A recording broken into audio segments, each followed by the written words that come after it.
Welcome back to Let's Make a Game, a channel about making computer role-playing games using the free program Twine and the Sugarcube format for Twine.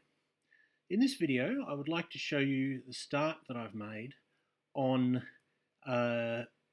extending the adaptation that I've been working on of the board or card game Mini Rogue from a strict adaptation into a game in its own right. In other words, I've done a version that is just an adaptation of the rules and also an adaptation of the theme into a science fiction theme. There are a few side rules that I haven't implemented, but basically I've implemented all of the ones that I want to. And I'm now going to work on adding material to that game. If you download the files, you will notice that there are now, in the relevant section, there are now two game files. There's Space Rogue and Space Rogue Plus. As you probably guessed, Space Rogue is the one that's the original sort of version, and then Space Rogue Plus is where I'm going to add my new ideas. So let's have a look at what I've done. This, as you can see, looks exactly the same. Now this looks the same, but you'll notice if you hover over the picture, you'll notice that it now has some hover text or mouse over text. It says stamina 10 out of 10. So the player character now has, there's now a stat that keeps track of the player character's health as well as that of the ship. So let's choose a normal difficulty, I guess.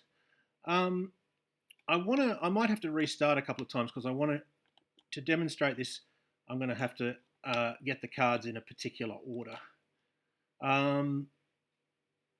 Yeah, that's probably okay. All right. So let's just get through the. Once again, it's the same with the female avatar. You still have the mouse over text. Okay, so the first difference that we'll notice is in the alien ruins. Let's continue. Okay, so you notice that there's two skill checks now, and there's a new message there.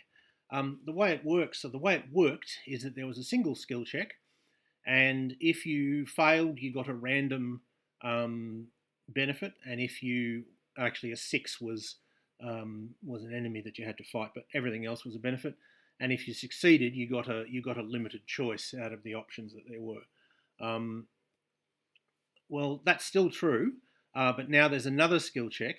If you don't get the enemy, the drone, then the idea in the fiction of the game is that you're physically going into the ruins and you uncover a booby trap, which causes you to lose between 1 and 6 stamina. So if we look at this character's stamina now, we'll see it says 6 out of 10. And so going into the ruins now has a fairly high chance of reducing your stamina, and you can increase your stamina in a couple of ways. One is that you can, we'll have to just get through this. I'll click through this as quickly as I can. Okay, good.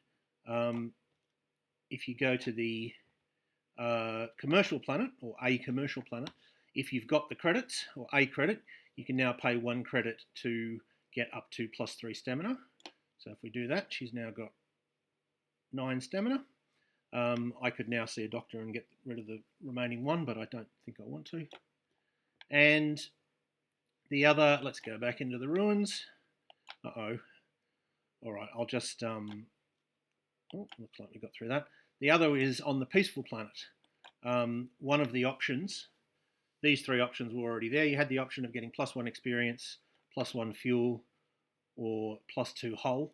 But now, if your stamina is below maximum, you also have the option of getting up to +2 stamina. It says +1 stamina here because this character has 9 stamina out of 10, so you can't go above the maximum of 10. And so there's a sort of new, I wouldn't actually do that in this case, I'd get the extra hull, which is I think usually better. especially because my hull is so low. So in other words, there's a new variable, stamina, and there's a new little sort of economy that you've got to keep track of. Basically, you're likely to lose stamina in the ruins, and you can pay to regain it on the commercial planet, and you can regain some for free on the peaceful planet. So that's just an example of how to sort of add more detail to a game, and I hope to add more as we go on. Hopefully that was useful or interesting to at least some of you, and I hope you'll tune in next time.